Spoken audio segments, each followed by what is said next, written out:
Hello, this is Storybooks channel. New videos are posted every day. Subscribe and click the bell. Camille was still asleep. She came home late the day before and said something about a friend's birthday party, although no one asked her where she was. But for some reason, she felt it was important to justify herself. She must have remembered the time when her husband had thought she was just a girl with no money or connections, but they were infatuated with each other. And those days are gone. Stephen, as usual, took the contrasting shower, carefully toweled himself off, and began the most unpleasant part of his awakening. He leaned closer to the mirror, scrutinizing his reflection. This morning ritual always gave him a hard time with fear. In fact, the tension grew with each passing year, suddenly missing the first marks of time on his own still attractive face. What then? The trade dress was everything, Stephen liked to say. True, it usually applied to work. After all, it's hard to sell a crumpled, stale flower. You have to trick them into looking like they'd just been cut.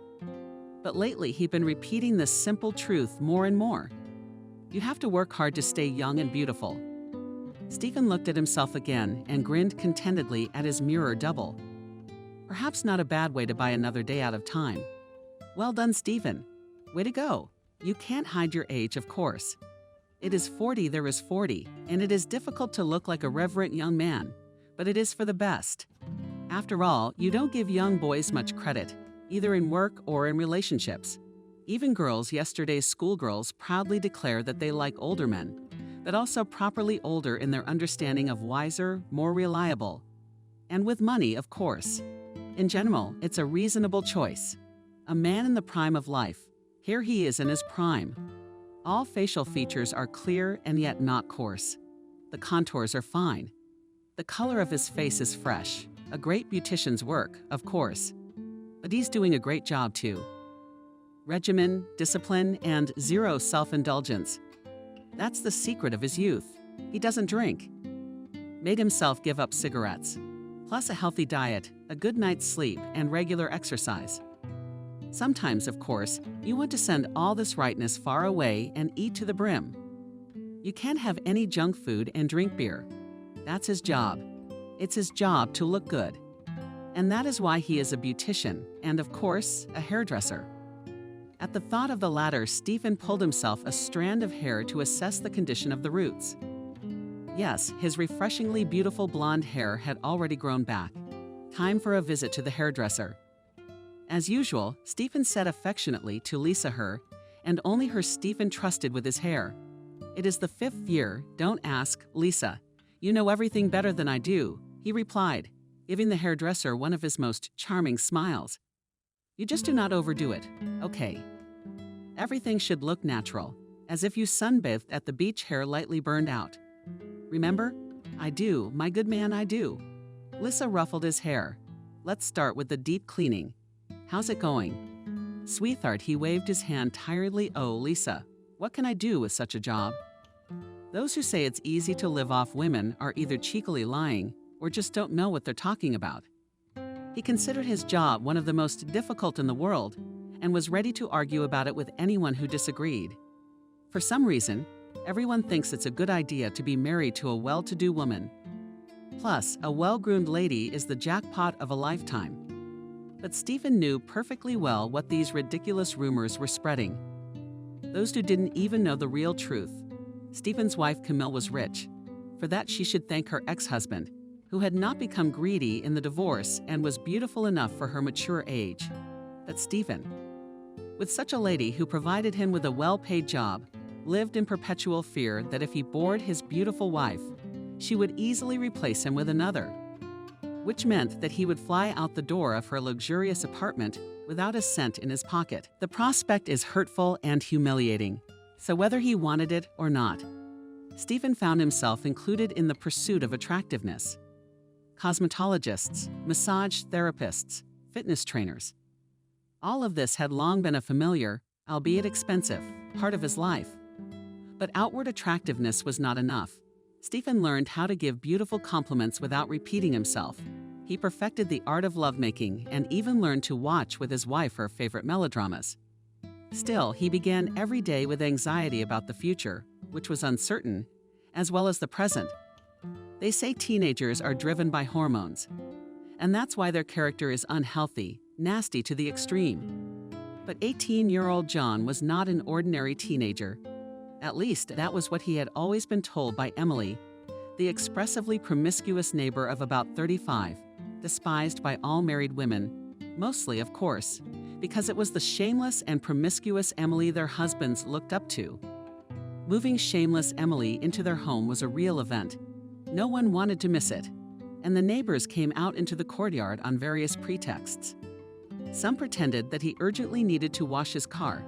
Some pretended that it would be a good idea to dust the carpets. Others simply sat down on the benches to chat and exchange the latest news. But it was all just an act. What everyone really wanted to know was what the new neighbor looked like, especially since rumors in their tiny town were spreading at the speed of light. Some people had spotted the strange woman in a store. Others had seen her strolling along the promenade. So far, only one thing was known to all. The stranger was young, beautiful, and thrillingly lonely. At any rate, she appeared everywhere alone. When it turned out that the empty apartment on the second floor had finally been rented, no one had any doubts about who would move in. John observed such a rush only during the May holidays, when neighbors would gather at their dachas for shashliks and then for the Victory Day parade.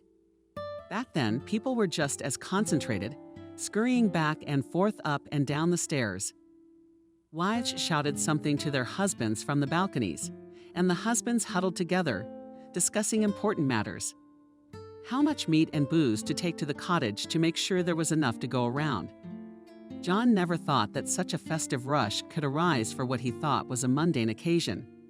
For example, the arrival of a new neighbor. But first of all, the furniture was helped by some men who did not look like movers at all. Their clothes were too neat, and from the conversations they had, it was clear that these guys were just helping their good acquaintance. Secondly, the new neighbor herself arrived in a tiny turquoise-colored car with an intricate aerography on the door. Either heaven was depicted there, or just some tropical ocean shore of the setting sun. And thirdly, when this very door with the painted paradise opened, some absolutely alien person jumped out of the salon, slender as a boy, with long blonde hair braided into an unusual, slightly disheveled plait. The tips of her hair were dyed bright pink. And the girl to all watching, she at first glance seemed exactly a girl. She cheerfully waved to her new neighbors and cheerfully shouted good morning. Yes, she is about 30 years old, if not more, said John's mother angrily through gritted teeth. She was standing in the yard not far from her son, pretending she had just gone out for some fresh air. How did you know? John whispered in surprise. And look at the wrinkles under her eyes. The fool. She smiled and her skin was all wrinkled up, like a crocodile's, and she had freckles too. On his nose, a redneck. John looked closely. He didn't notice anything crocodile-like about the stranger's face. If she had wrinkles, no one noticed them. But she smiled really good, openly and very warmly. And even her freckles didn't spoil the sunny impression one bit. On the contrary, they even strengthened it, because if the stranger had perfectly porcelain skin, it would be difficult to perceive her as a living woman and not a work of art. And the crocodile took her backpack out of the car, threw it on her shoulder, and hurried to the entrance. She had snow-white sneakers on her feet, as John noticed.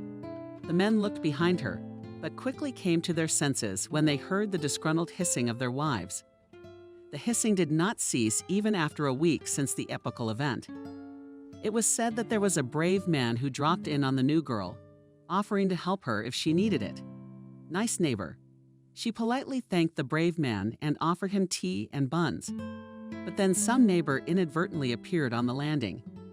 In a minute there was the wife of a desperate man, and the neighbors behind the locked doors for a long time listened to the squealing and cursing.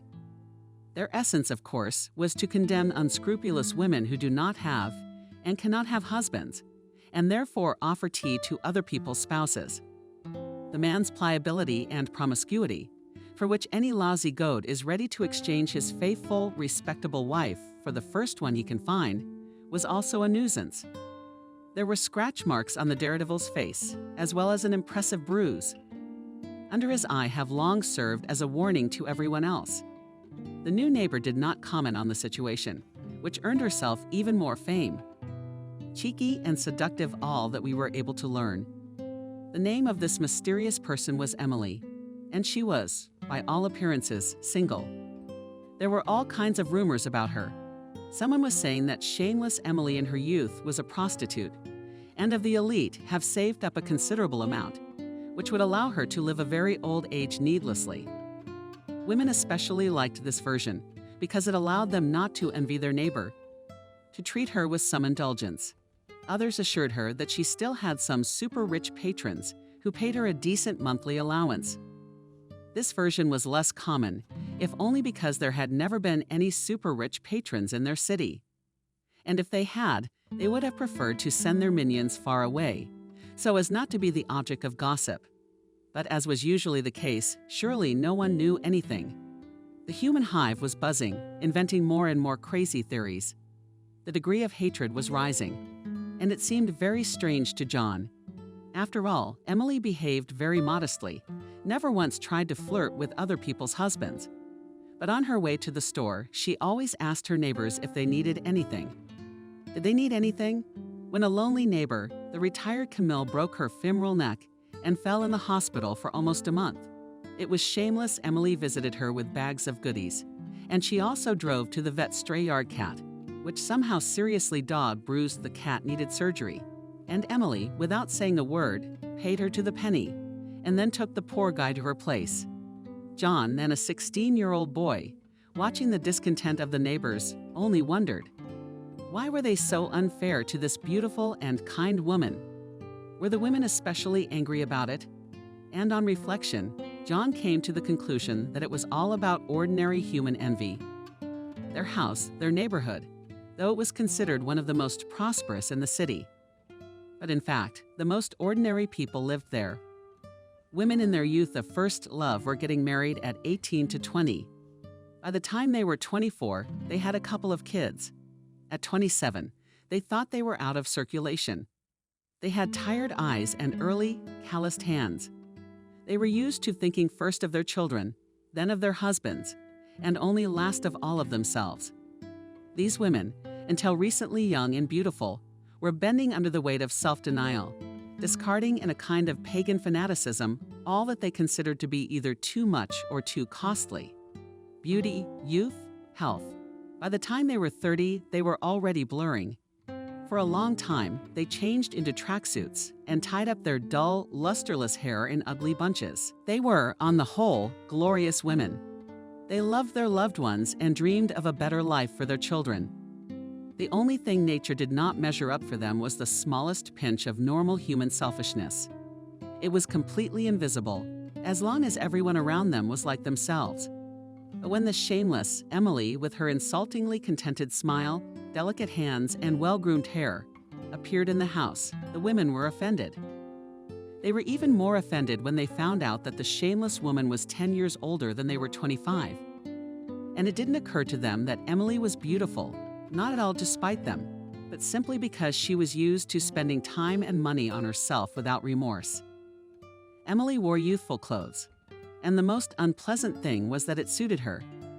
Emily had no children or nephews, and when tired young mothers dragged sleepy children to kindergarten, Emily walked her French bulldog Curavier on a leash.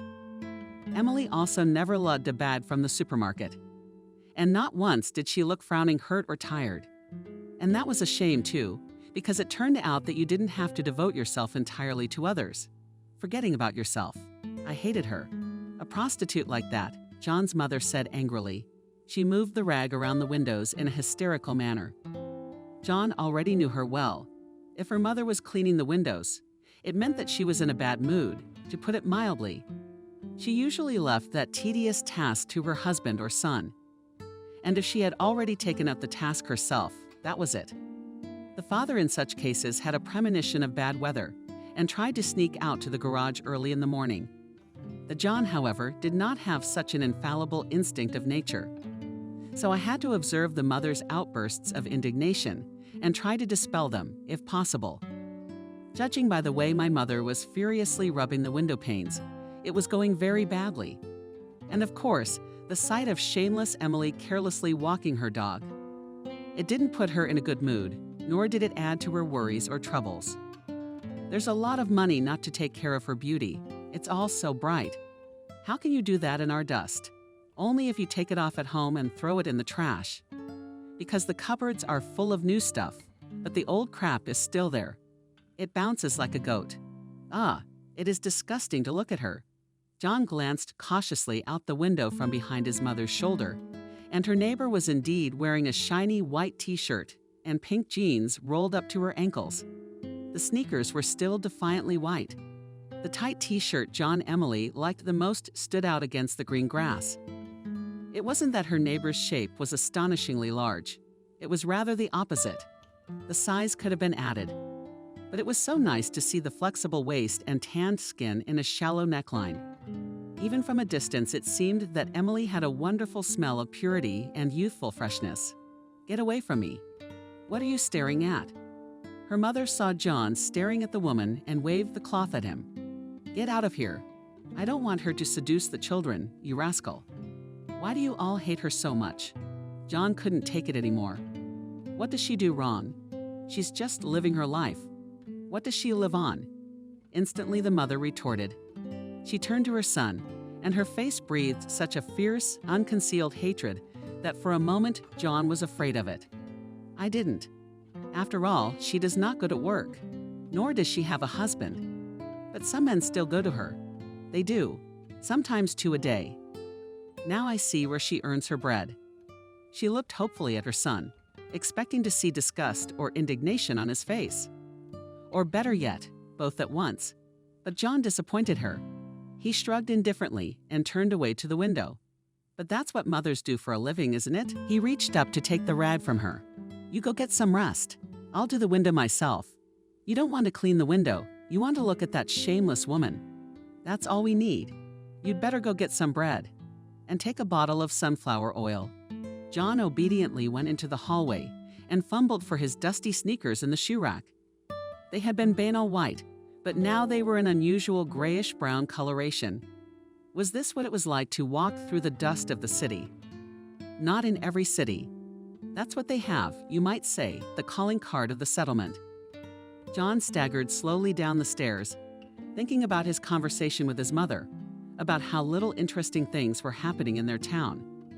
If a pretty woman is immediately the subject of increased and aggressive attention. And most of all, he thought about his neighbor's white t-shirt. I wonder how she manages to wear white in that beastly dust of theirs. He also ran into Emily right in the driveway. Courage looked up at John with his round, smart eyes and barked hello. "Hello, doggy," said John, and leaned over to pet the funny little animal. He really wanted to say something to his mistress, too, but certainly something witty that would make her surprised or laugh in her head, but nothing came to mind. So I had to confine myself to an inarticulate word. "Hello, hello, John." She smiled cheerfully. "Aren't you going to the store? Did he want to get you anything?" "You just tell me, I'll get you some salt in a jiffy." The woman asked, "Let me give you some money." No, no, no, no. John's been getting a lot of heat. I don't want any money. But if you offer me some tea, I will. Then consider that I have already offered it, she replied. And in John's ears, those words sounded like wonderful music. He never heard Emily, amazed at the speed with which he jumped out of the entranceway, mutter, "If it's safe, of course." But John flew to the store, thinking only that in 20 minutes he would be having tea with the most charming woman he had ever seen in his 15 years of life. On this occasion, he made a promise to himself that he would consider himself lucky from now on. He would get what all men from 14 to 90 could only dream of. And maybe even today would be the end of his childhood. After all, if his mother was telling the truth, John was not chasing slackers on vacation, and he worked almost the entire summer as a courier. So his savings might be enough, if, of course, she agreed to the mere thought of it. His heart rate gave out such that John seriously feared to collapse unconscious right in front of the apartment door. His palms were getting treacherously wet, and his back was already wet with sweat. Damn, if this was going to work out, the first thing to do would be to take a shower. He rang the bell. Emily opened the door at once. and John was dumbfounded to see her in her home clothes. His mother, like the mothers of all his friends at home, didn't wear robes, at best some sort of shapeless pajamas, which were proudly called house suits. Such suits only looked good on the day they were bought and then on a mannequin. And on regular women, thin jerseys stressed all the imperfections: loose hips and shoulders, lost elasticity belly. Her neighbor wore a beautiful blue sundress, tightened at the waist, and a beautiful blue ribbon hair she carelessly pinned at the nape of her neck, leaving a few strands free at the face. Where on earth had she come from? "I brought you some salt," John said, stammering.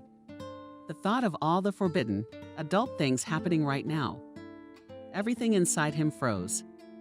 Emily smiled and moved aside, letting him in. I had already set the table in the hallway, and a fat, funny-looking courage rolled out of nowhere at his feet.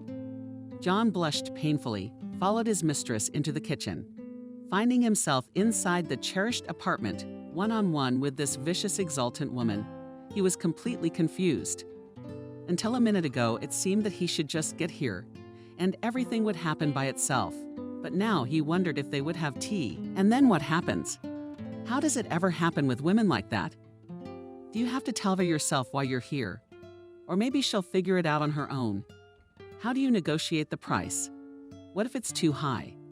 What if he doesn't have that much? And most importantly, how to make sure that Emily didn't guess that she was his first? John was tormented by these questions, while his neighbor poured tea and thought about how wonderful it would be if this woman was, well, just a woman, not a prostitute, and that she would just like him for nothing. Then he would have put his hands on her waist.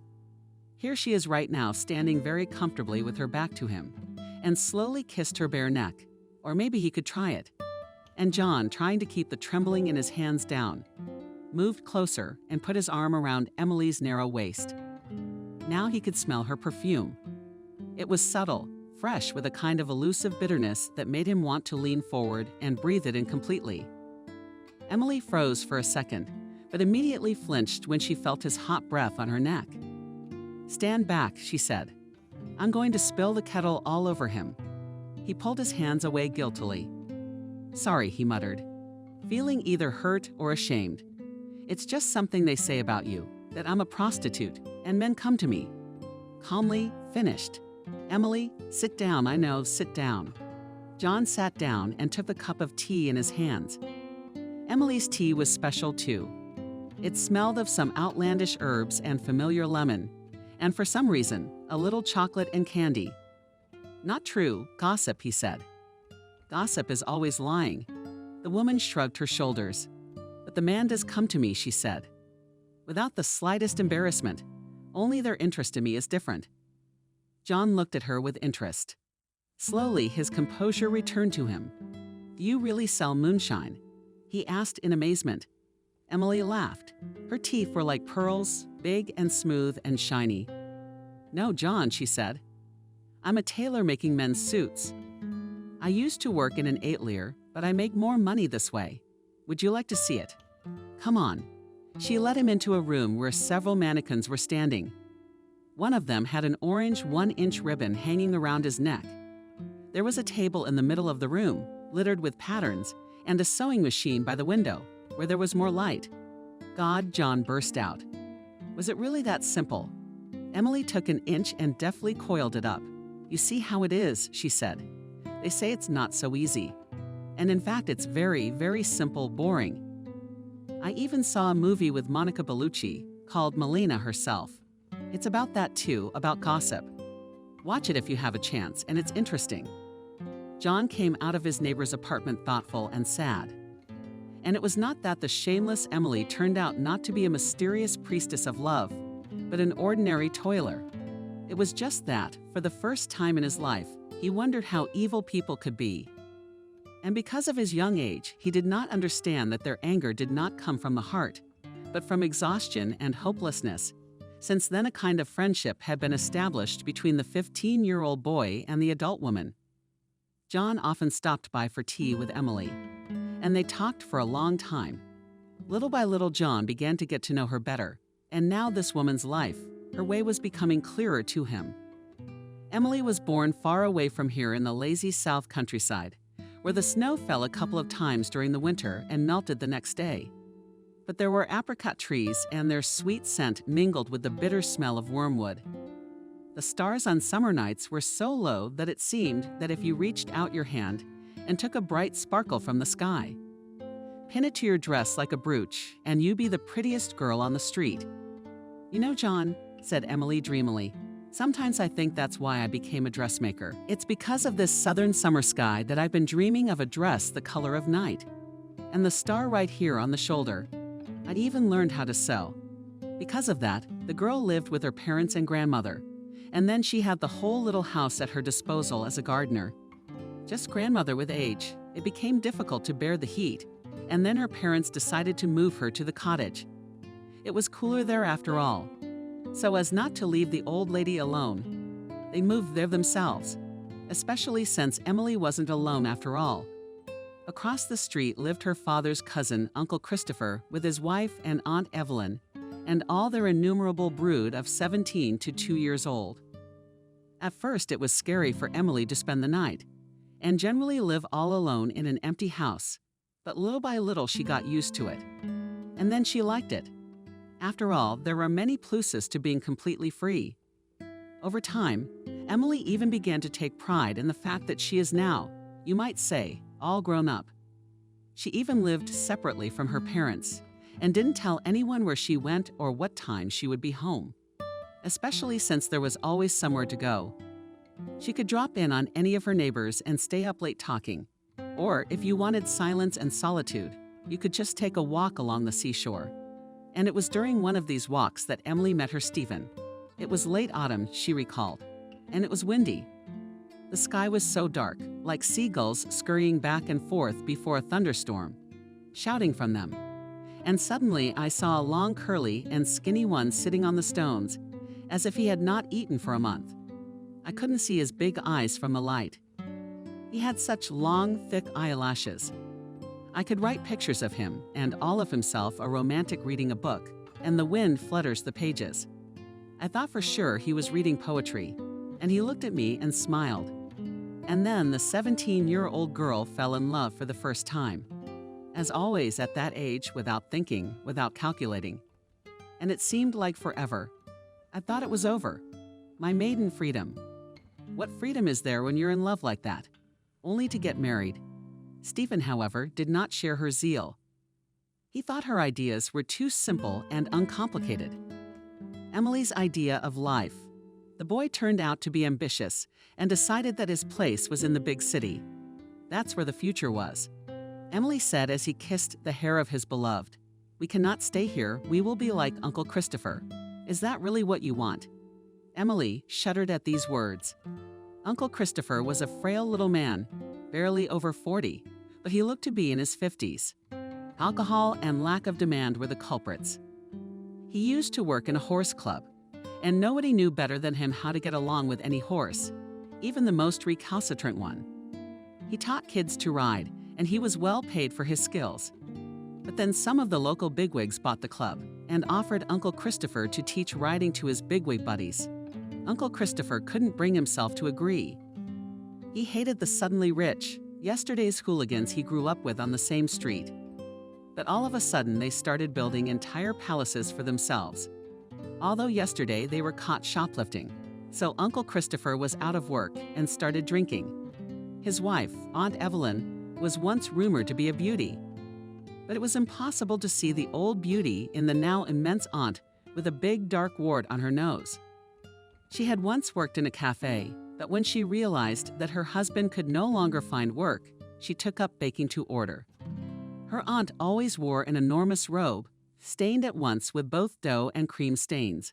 Her hands were always in flour, and her face was always bright red from the oven on. Uncle Christopher and Aunt Evelyn's many screaming offspring ran around the street from morning till night, and there was no one to look after the children. In the evenings, Aunt Evelyn would come out to the front door, sit heavily on the porch, and sit for so long by the look on her face. You could guess that she was just enjoying those miserable moments of peace and quiet. Then Uncle Christopher came out on the doorstep, swaying, and gently touched his wife's loose shoulder.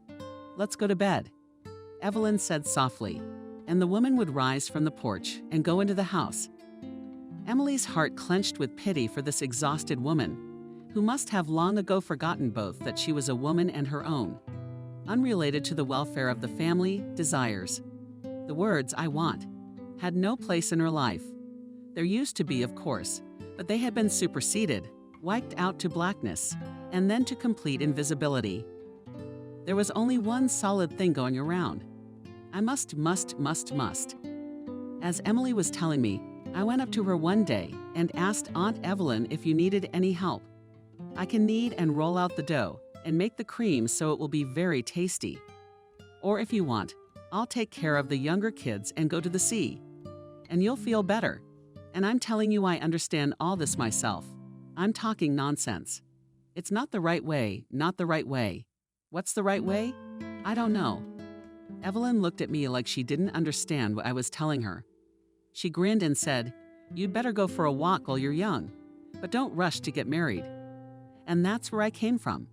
But I was a girl, didn't listen to her favorite boy. Evelyn soon rushed to the big city and promised that in a year he would come and get her letters. From him came often at first, almost every day, then once every couple of weeks, then once a month. He still promised that he would take Emily with him, but not as confidently as before.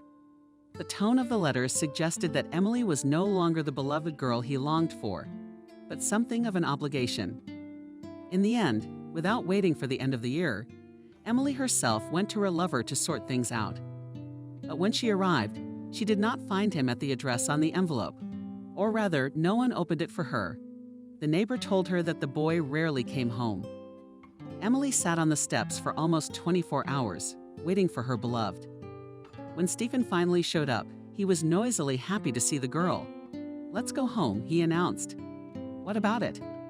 "You wanted to be like Uncle Christopher with Evelyn." The boy brushed it off. "I've learned a lot, Emily. I'd rather have horses than run here, and they're like a stray dog. If you walk down the street at home, everybody knows you. Whoever you go to, they'll put you at the table and give you a good meal. But here no one wants anyone here, Emily, and the people here are cold strangers.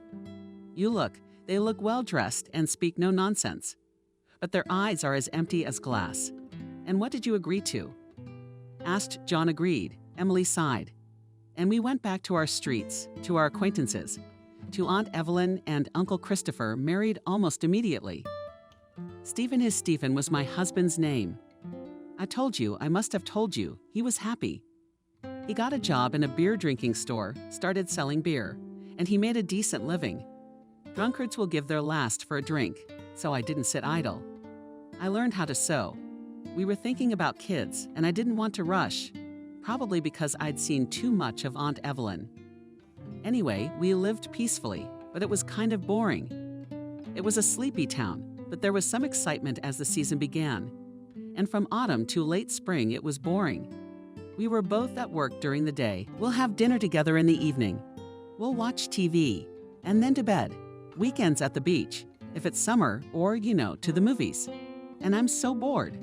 I sit in the evenings and think, even though I don't have kids, I'm just like my Aunt Evelyn. I sit on the porch in the evening, my eyes are blank and empty, because I know what will happen tomorrow, and what will happen the day after. I know that too. A month later, I realized that the problem was not the children, and not even in the fact that my husband drinks, and just the routine and monotony of eating routine. I decided it was time for us to get out of here before he gets lost, but he won't let me. I just start talking, and he's already waving his hands at me. "Don't you start. I already tried that. You talk to me about boredom, but you haven't seen real boredom in your eyes. Nobody wants you there. It's like an anthill, and nobody cares about you. You know that kind of thing. Where you're born, you're useful, to make a long story short. But I'm persistent. I'll shut up for a week, and then I'll go back to fishing. Sooner or later, the fish will bite. Man is not so different from fish in this respect. It's not so different. Be patient and do not retreat in the face of difficulties. Then sooner or later, you'll get what you want." I don't even remember how many times I've asked Stephen, "Let's try again to move to the big city, and there will be two of us." It would be easier with just the two of us. So I begged and I begged. And finally he said yes. We're packing, I remember. And all of a sudden, Aunt Evelyn, she came to visit. She's looking at our trunks. She's looking. I keep waiting for her to say something. She's sitting there with her milk, sipping her tea. She's watching me shove the last of my stuff in. So she finishes her tea. Then she says you're running from the wrong place. So she left, didn't say anything else. And I didn't think about what she said. What did I need her for? It seemed to me then that I already know better where to run to and from what. So the next day we moved. Stephen's husband seemed to accept it, but he wasn't happy. And I don't care, I think we got out of the swamp. Now we'll live on our own. No one was waiting for us there. But that's kind of okay. I got a job at the Atelier. My husband went to a computer store as a consultant. He even found out a lot of new things. It's not like diluting beer with water. We all seem to live. There is nothing more fun. But there is no boredom either. The atmosphere is different. People are different.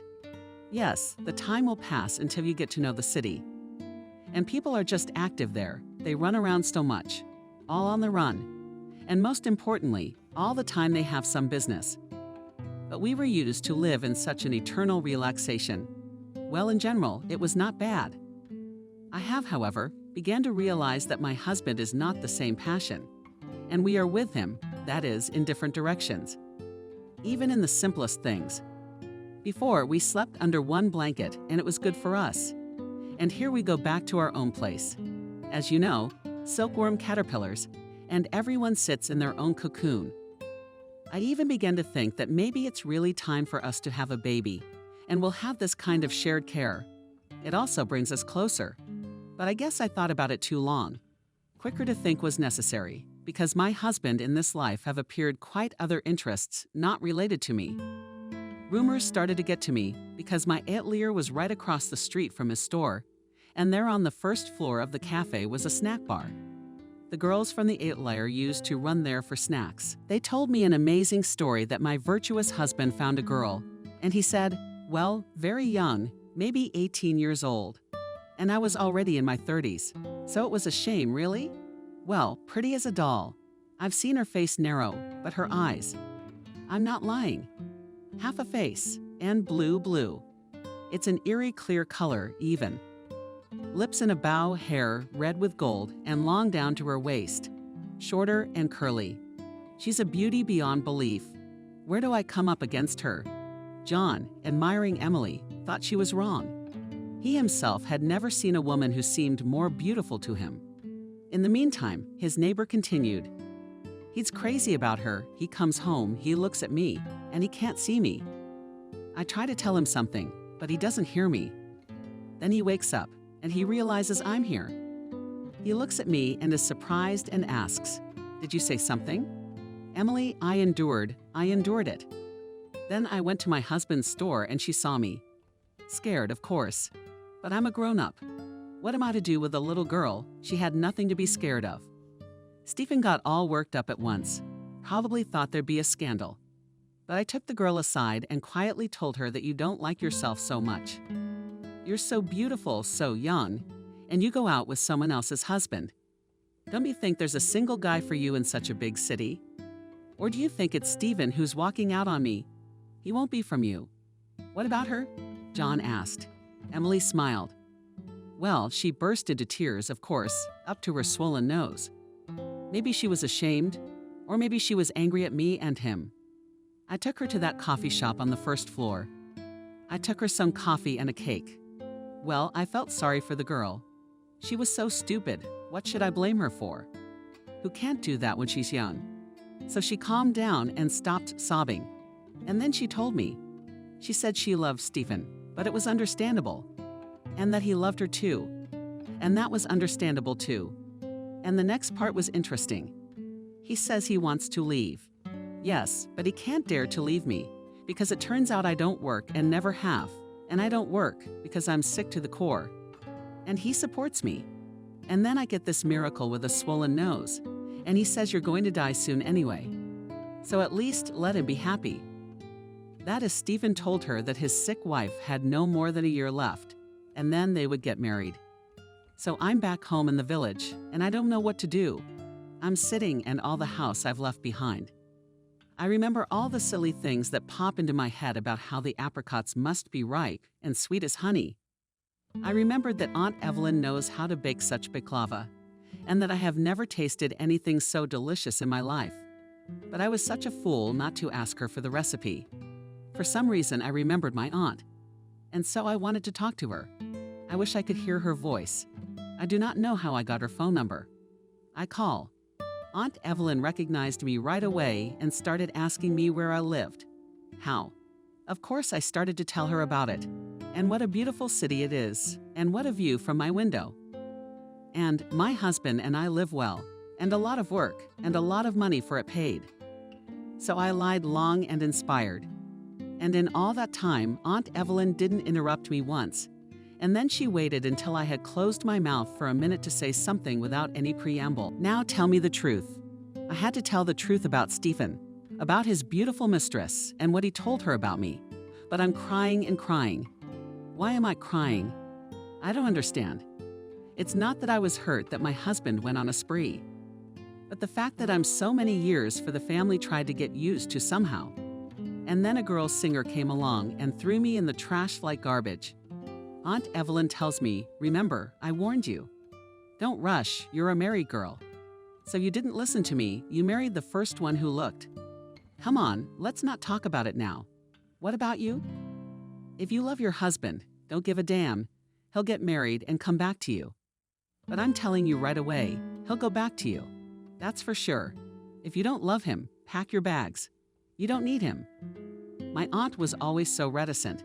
She didn't like long conversations. But if she did say something, she always meant it. When we said goodbye, I drank some valerian, went to bed, and I wondered if I loved Stephen. It turned out that it was unclear whether it was love or not. But I had a strong habit to him. When it seems to me that no, you cannot tear yourself away from it, it is not even worth trying. I lay there, falling asleep. I could not find the answers to my questions. I fell asleep, all confused. I woke up in the night to such silence that it seemed to be ringing in the air. I felt like a string was stretched and it was already dark. My husband was asleep next to me, and he didn't care. Everything seemed so mundane to me, so trivial. There, it's as if it's meant to be. I thought maybe I was just dreaming. Emily was silent for a long time, and then I couldn't take it anymore. John, you never left him? No, she answered. She looked as if she wondered about it herself. She didn't leave. Stephen woke up too, and he and I talked all night until morning. He apologized, told me exactly, even swore that he had no true feelings for that girl, that it wouldn't happen again. He even offered to go home again, to go back to a place where life was easier. I wasn't really against it. I realized that it turns out that's what it's all about. Whether in a big city, whether in a cabin on the forest edge, all life is about the same. And if it's boring, then it's because of us. So here Aunt Evelyn was right when she told me that I was running from the wrong place. We slowly started to go home. We didn't want to rush, and there was no reason to. We decided that we would come back just in time for the new year. We would come. We'll clean up our house. I'll make some delicacies. We will sit on our favorite sofa and wrap ourselves in one blanket. We'll drink champagne and talk. I even imagined it, but it didn't quite work out. Here we are. Auntie's all black and can't stop crying. I go to her, and she says Uncle Christopher, her husband, died, went for a swim in the sea, drunk as usual, and the poor fellow drowned. That's how we spent the new year at the memorial table. And then Aunt Evelyn told us that Uncle Christopher, who was not a simple man, was a surprise. He left the equestrian club, but all his observations, all the things he knew and learned about horses. He wrote everything down in his notebook, and the new owner of the club found them and decided to publish a textbook for those who are interested. And that textbook made a splash, and this owner turned out to be a decent man. He came to Aunt Evelyn and said that all Christopher, posthumous royalties would go to her, and the royalties were big, believe me. At the wake, the host was there too. I saw him for the first time, and I was very surprised. For some reason, I thought he was such a fat, old, nasty guy. But it turned out to be a nice-looking man. We mourned our Uncle Christopher, and we moved on with our lives. Aunt Evelyn had a hard time. I went to see her every day. Sometimes I took her mind off her grief. Sometimes I helped her with her baking. Stephen's at work again. He's diluting the beer. And then something happened to me. I don't even know how to describe it. Walking home from work, I got a little wobbly. I leaned on a tree and stood there. I can barely feel it. No, it's hard to stand. My head was spinning. The whole world was spinning in my eyes. I could not resist, though the weather was cool that day, and I felt as if I was standing under a hot shower. Then I sat down right on the curb and tried to breathe deeply. Sitting was also difficult. I wanted to lie down, but I knew that if I lay down, I would pass out. But I was lucky. I saw a neighbor walking by. He ran up to me, frightened, and was like, "Emily, you look pale. Maybe an ambulance." And I just shook my hand and pointed to my house, saying, "Help me to get home." He took me to the doorstep. I kind of sat back, stepped away, and went to the bathroom. At least I thought I would wash my face with cold water and it would be fresher. And while I was walking, I remembered that I'd always had pregnancy tests just in case. Let me go check, just in case. Will not be unnecessary. I did everything I needed to do. I put this stuff away so I wouldn't be nervous and sat on the edge of the tub. Nervous in front of myself, pretending not to care. It just doesn't make any sense at all. I pretend to wash my face. I brush my teeth and start combing my hair. Then it's time to look at the test. And of course it is.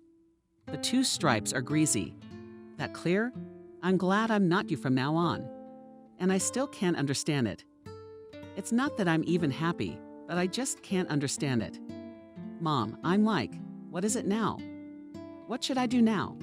Life will change, that's clear. But how will it change? And I have to tell my husband after all.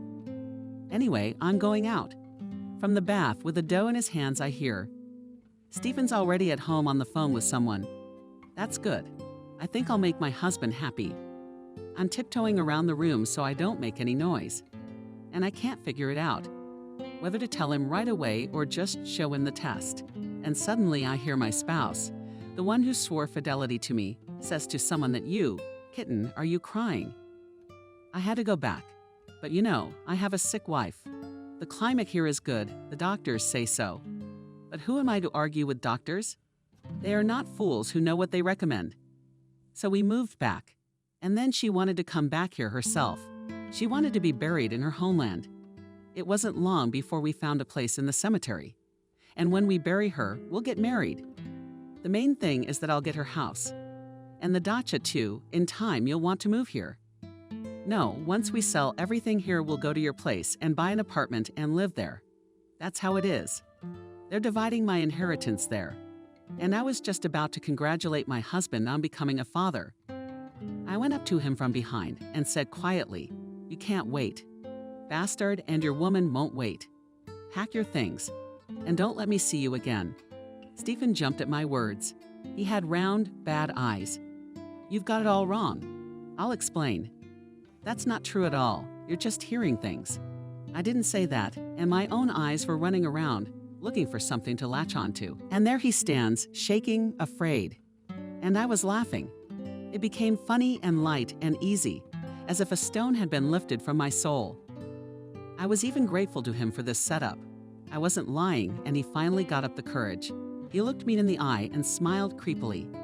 He looked like a cat, cuddling up, but thinking how he could steal the meat from the table. "Why, Emily, you forgot all the good things at once. Have you fallen out of love with me?" That's when I realized I didn't love him anymore. I don't love him, and it made me feel so good.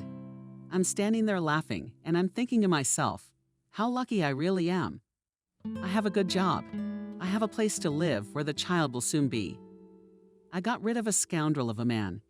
Is that a bad thing? So I look at him in silence, but I'm happy inside. And all of a sudden he tells me that you didn't believe me enough, and now you want to leave me without everything. No way. You want to leave, though, but I'm staying here. I'm laughing again, and he runs off into the yard. I thought he was gone, but he didn't. I was wrong. I heard him going into the house again, and he came back with an axe in his hands and said, "Go away, or I'll kill you right here." And he looked so resolute. Raskolnikov himself visited us. I was frightened out of my wits. I told him quietly, "Stefan, quietly, I understand you." And I tiptoed past him along the wall. And then I ran right out of the house, across the street, to Aunt Evelyn. She was already going to sleep, but as soon as she saw me, she went to sleep. True, she did not make any noise. She is a person in silence. She wrapped a shawl around me and said, "Let's go, my pie is still hot." She brought me into the kitchen. She gave me tea, and I told her all about the pregnancy, and how I had overheard the conversation, and about Stephen with the axe. I had never been so scared in my life. How is it then? And I think I understand that he doesn't have any rights to this house, that I should go to the police. And I'm afraid, I think, well, kick him out of my house. And then what?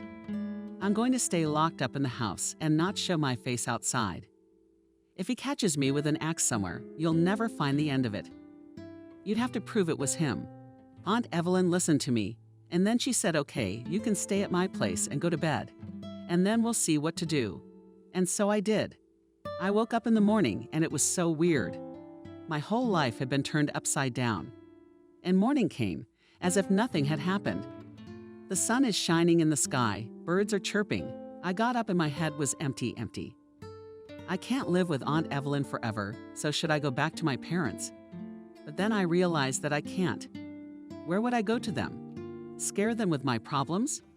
And you can't stay here forever either. I decided to live here for a couple of days, and then I'll figure out what to do and how. So the day goes by. And in the evening, I was really surprised. Not a day without surprises. I did not have time to recover from one shock. New surprises. I'm in the kitchen spinning, rolling out the dough. Suddenly, I see through the window a car pulling up to my house and a girl out of it.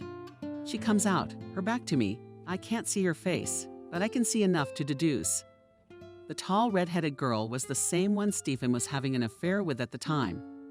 And Stephen comes out of the house all dressed up. Aunt Evelyn meets the lady. She looks out the window and smirks.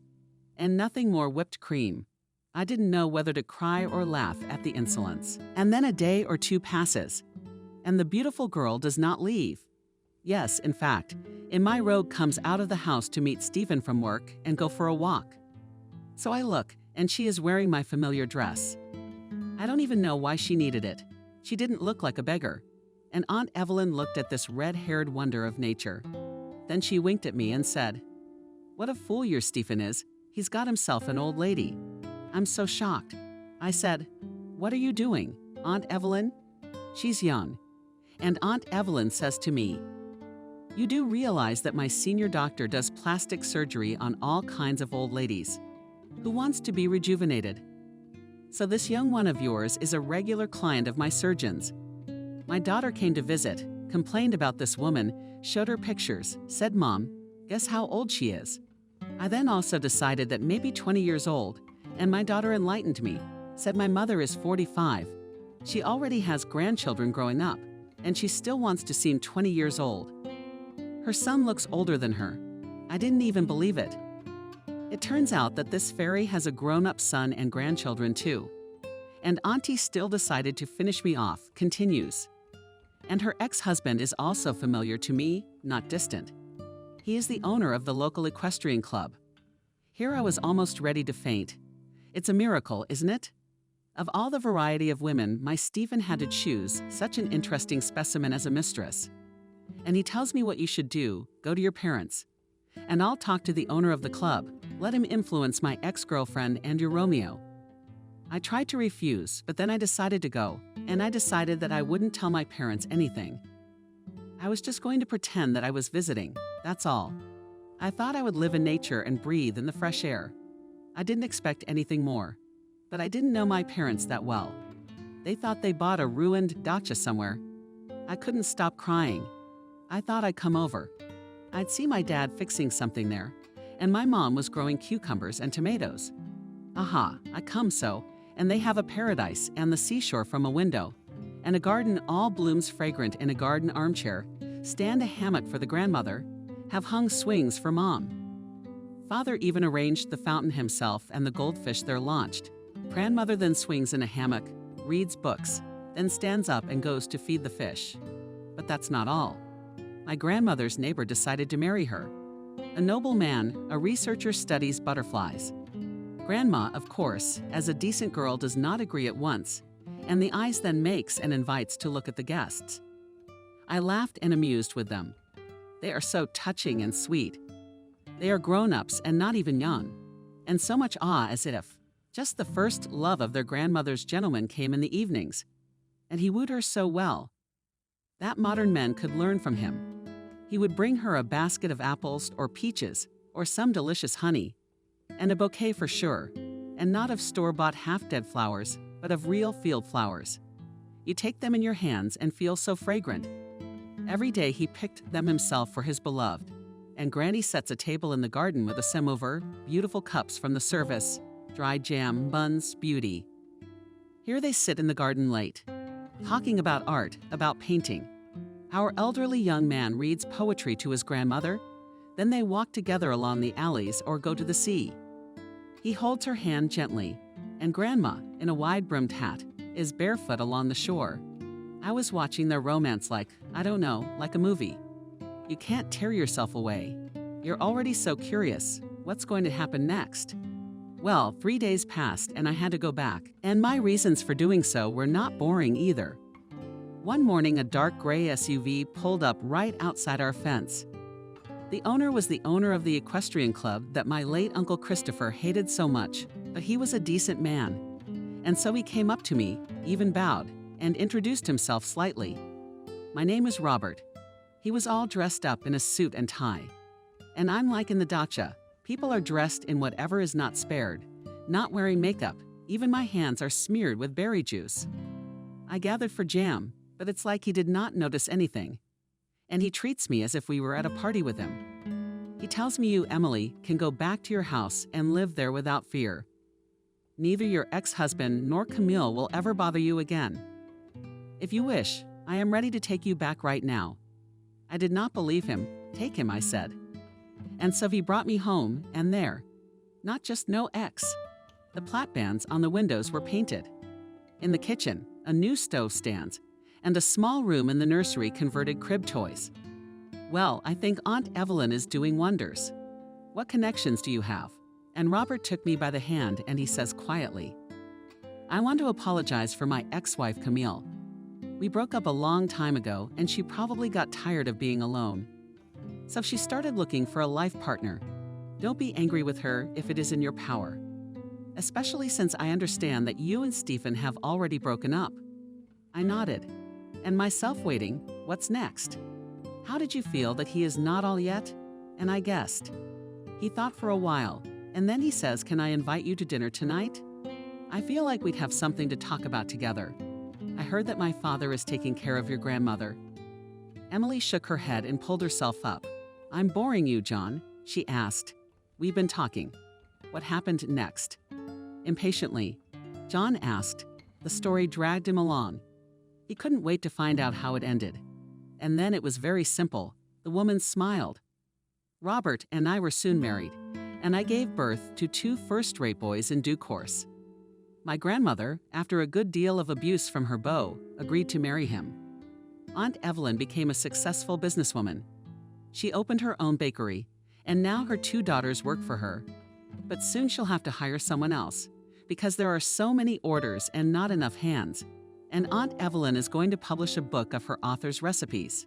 How exciting! Sincerely admired, John. Frankly, while you were telling me everything, I was more worried about Aunt Evelyn. How long had the woman been working? She was supporting her family. Yes, she's a great woman, Emily said fondly. People like her are the backbone of everything.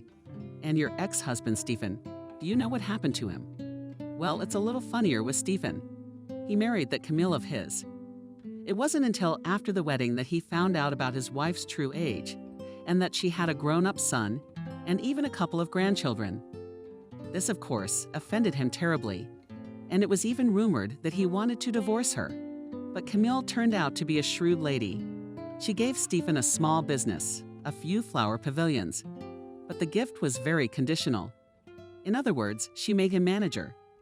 But after a divorce, he could instantly lose that position, and with it a very good money. Who would like that? Especially if you're used to living rich. So Stephen lives with his Camille, manages the flower stores, and very carefully monitored its appearance, that the wife did not lose interest in him. And of course, he succeeds. Wait, suddenly John interrupted her. If you're married and have children, why are you living here alone? I'm not here for long, Emily said softly. I'm just planning to open my own atelier here. So I've decided to live in this town for a while, explore the market, so to speak. I'll be back home soon, and I'll be with my husband and sons again. You know what John offered unexpectedly? You don't sit alone tonight, but come to our house tonight, and I'll buy some cake, we'll drink tea, we'll talk. Drop out of surprise. Emily even choked a little. John, do you really think your mother, or anyone else in this house, would be happy to see me? They don't know you at all, do they? He said sensibly. That's why they don't. And if they knew how kind and simple you really are, they would love you. And you would have a lot of friends here. The woman shrugged. That won't work. John, just today I'm going back home. John nodded regretfully in silence. He tried to imagine the town Emily would be returning to. The picture was dreamy. He saw apricot trees and the seashore. He could smell wormwood and pastries from Aunt Evelyn's pastry shop. I'd like to visit you someday, he said. You could, of course. She said happily. I'd be very happy to see you on the way home. John stopped by the beauty parlor. Now he knew exactly how to spend the money he had earned during the summer. You wanted a haircut, young man? Asked the pretty blonde at the reception desk. No, he shook his head. Tell me, can I buy a certificate from you? When he returned home, he forced his mother away from her cleaning and took her into the kitchen. This is for you, Mom. He smiled and handed his mother an elegant envelope in brown and silver. It is a certificate to a beauty salon. You can get a manicure, dye your hair, and these can also. What was it? Spa treatments. Mother looked at the envelope confused. How much money must have been spent on such nonsense, she muttered. But John noticed the smile that flashed on her lips, that her mother is happy with the gift, but she does not know how to show it. Even this fleeting smile she hastened to hide behind a familiar grunt, as if ashamed of this unintentional outburst of joy. It's not nothing, Mom. Affectionately, he said. You're beautiful, I have, and all beautiful women must be pampered, so they don't turn into old women. And only then he noticed that his mother had tears in her eyes. Thank you, my son, she whispered, and in an impulse she hugged John, ruffling the hair at the back of his neck. He thought that perhaps the last time she had hugged him like that was when he was a child. You're a big boy now, aren't you? That's good, Mommy. He patted her shoulder. Now go and rest. Do you want to? Read a book. I can take care of the cleaning myself. In the evening, he went out on the balcony just to see Emily coming out of the porch, holding Karashka in her arms in the yard. What an oddity for the warm summertime. There was not a soul in sight. Her neighbor walked leisurely to her turquoise car and put her dog inside. Before she got behind the wheel, it was as if she felt someone looking at her. She looked up and immediately saw John. She waved to him, and John read from the movements of her lips. Happy. As he raised his hand, saying goodbye, his father had not yet returned from the garage. John peeked into his parents' bedroom and froze on the threshold. Mom was sitting on the bed, and on her lap was a jewelry box. She was going through her rings. She was trying on one or the other and humming softly. As Stephen emerged from another of her controlled pavilions, he was astonished to note that it was beginning to get darker outside. Strange how. You don't have time to get used to the fact that it gets dark late in the summer, and already not far away in autumn. It's crazy. Stephen looked tiredly at his watch. 9 p.m., so we'll have to stop at another pavilion and then go to the supplier's base. Roses are supposed to arrive today. And of course, chrysanthemums. They're the best sellers. They are snapped up first, and starting with the delivery comes out afterwards. And before midnight, he will not get tonight. Until they deliver, until the girls take the goods and report back to him. The roses have to be trimmed. With chrysanthemums, more trouble. Cut off the extra leaves, and then have to paint them in all the colors of the rainbow. Buyers like colorful florists, but the monotony makes them howl like wolves. And they can be understood. Girls are creative. They want to express their imagination. They want to create unusual flower compositions, and most often they are asked. There are 7 pieces of red flowers and wrap them in cellophane. Do not cry, my goodness. He consoled the florists. I understand you, beauty, understand. You want to create it, but you always ask yourself, and who will buy such beauty? People are conservative creatures. They like classics, proven options. There's nothing you can do. Creativity is either free or commercial. It's boring to play the same thing day after day. Girls sighed, but in the depths of their souls could not disagree with the manager. Yes, boring, of course. But what can you do? That's life. In any job, there is a place for routine, and there's no getting away from it. Stephen did manage to entertain the girls, though. True, he did it in his own way. Most often he invited them to a cafe and entertained them with jokes. His subordinates loved this and did not refuse to work overtime if he asked them to do so. Moreover, he himself worked late hours, which was mistaken for hard work. In reality, he just didn't want to go home. Camille was well into his 50s. Though she still managed to hide her age through the efforts of her surgeons and cosmetologists, she was in the darkest of moods, lingering more and more on her mirror reflection. A gloomy look. Perhaps if she'd had one person around her who cared. He would have explained to Camille that it was that sullenness in the once childishly open gaze. Those mournfully pursed lips were what made her older. If only she could remember again what it was like to smile in a good mood, she would instantly lose a decade. However, the good-souled beautician still decided in her own way to help a frustrated client. Camille, don't worry, you look great. Yeah, Camille grumbled. Fine for an old lady, you shouldn't do that. Calmly answered the girl. 50 isn't old these days, but since you are so worried, I am worried with a sigh, said Camille. What a pity that no elixir of eternal youth has yet been invented. Well, eternal, not eternal, but there are some secrets. True, it's not a secret at all, but still not everyone uses it. You take it and fall in love. Well, you know, with doubt in her voice, stretched out Camille. Now it didn't seem like a good idea for her to have a young husband. 5 years ago, she had been foolish enough to get involved with one. And what had been the result? Nothing but annoyance and fatigue. Not to mention a young lover. Still, that beautician's an idiot. No, you listen slyly, smiled the girl. First of all, a person in love becomes more beautiful on his own. That's right.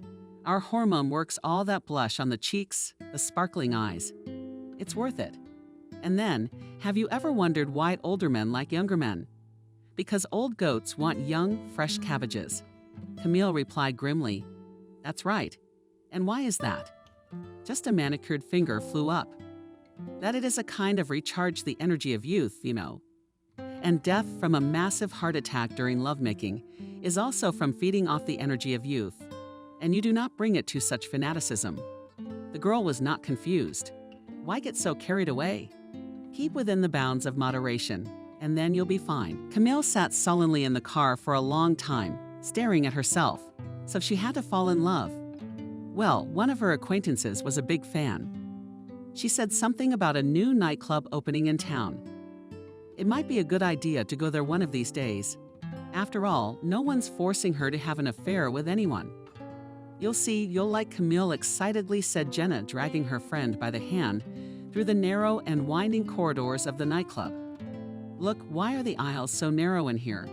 Camille grimaced. Is it on purpose? So only skinny girls could fit in here? The club's called Labyrinth. It's the concept of the place. The concept grumbled. Camille, it's not a concept. It's all about contraception.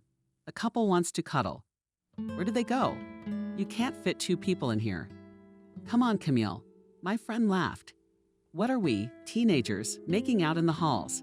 That's what other places are for. Come on, don't be grumpy. Look, they've seen the light at the end of the tunnel in the hall. And they've seen the light at the end of the tunnel.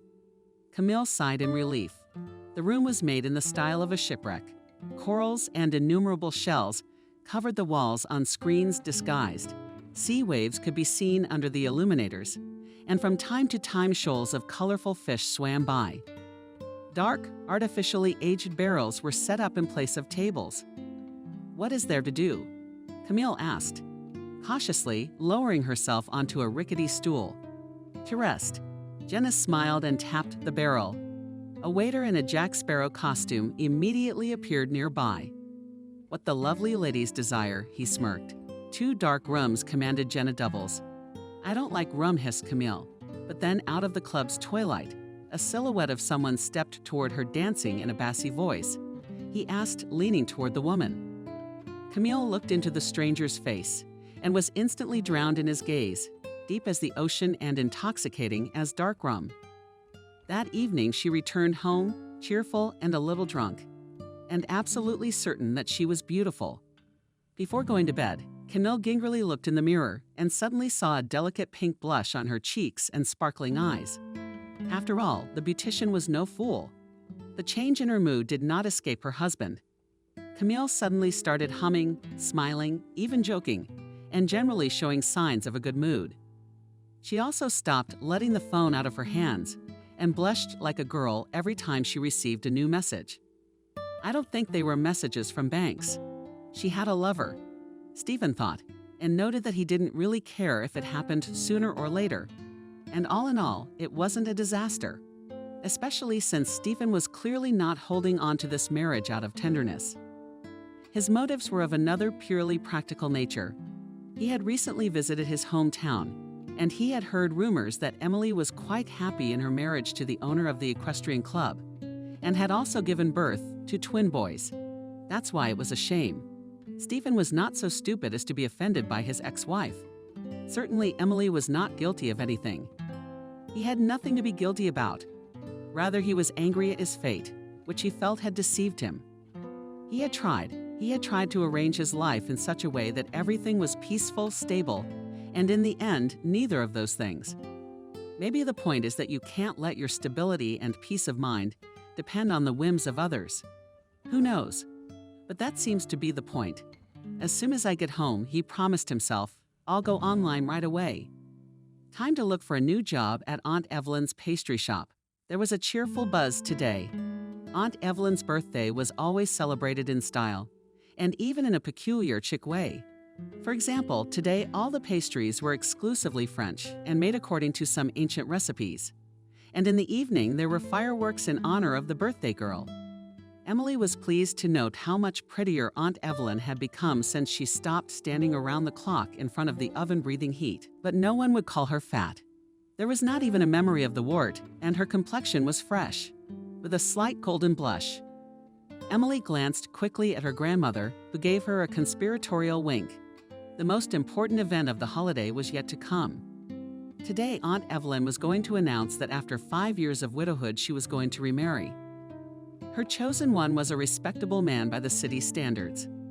He was the owner of the very cafe where Aunt had worked for many years before her first husband lost his job. As it turned out, the owner of this worthy establishment had long been in love with the talented cook, but the fact that he was married kept him from openly expressing his feelings. However, several years ago his wife left him, and after the divorce was finalized, the cafe owner could no longer hide to start courting his beloved. And although at first they hid their relationship from everyone, they still decided to get married. On this occasion, the lovers planned a honeymoon, which they were going to take right after tonight's fireworks display. Emily's grandmother, who loves to travel with her new husband, personally planned the itinerary for Aunt Evelyn's wedding trip. "Evelyn, dear, don't be stubborn. I have found the most romantic cities for you. Look, let's start with Prague. There you'll walk around, in pastry shops, trying all this impossible deliciousness. And you'll pick up more recipes for your business. Then we move on to Vienna. We'll think of music, waltzes of fairy tales. You won't find a better place if you want to immerse yourself in an atmosphere of wonder. And then, of course, to Paris, the city of love and debauchery. Don't laugh, darling, you'll need both in marriage." That's enough. Aunt Evelyn plugged her ears to keep from hearing this outrageous chatter. But Emily knew her grandmother. If she had something to say, it would be impossible to stop her. Evelyn, don't deny it. I know what I'm saying. And after Paris, Venice. Here you'll find all kinds of romance. Canals at night, gondolas, pigeons. After that, it was safe to go home and get to work. Emily looked up at the night sky. Pretty soon there would be sparks of fireworks, like magical flowers. And most importantly, another happy destiny would take shape tonight. Although why won 2 aunts and her happy fiancé? And for sure her children and grandchildren will also be happy. They all loved Aunt Evelyn, their precious, wise mother and grandmother. And of course, they wished her happiness. Happiness is everyone's dream. Something for which he overcomes difficulties day after day, for which he works and finds the strength to move forward. Even when it seems that there is no strength even for one step, and it comes to us in different ways. My aunt has earned her happiness. It came to my grandmother by itself, and it came to her by Emily. She thought about it and realized she didn't know the answer to that question. Did she really need to know? The important thing was that she was doing well.